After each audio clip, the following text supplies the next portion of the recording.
বিরোধিতা শক্তির প্রমাণ হয় না দ্রৌপদী। শক্তিবান সেই যে সহনশীল, যে সহ্য করতে পারে। কিন্তু ন্যায় কি করে হবে গোবিন্দ? অন্যায় সহ্য করাকে শক্তি কিভাবে মানা যেতে পারে?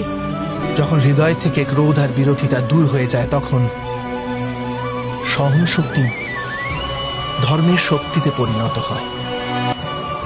ক্রোধ থেকে প্রতিশোধের জন্ম হয়, আর ধর্ম থেকে ন্যায় জন্মায় দ্রৌপদী।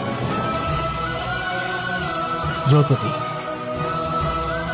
তোমার জীবনেও যদি এমন সময় আসে যখন তোমার উপর কোনো প্রকারের অন্যায় হয়, তবে ন্যায় করার পূর্বে নিজের ক্রোধের উপর অঙ্কুশ অবশ্যই রেখো।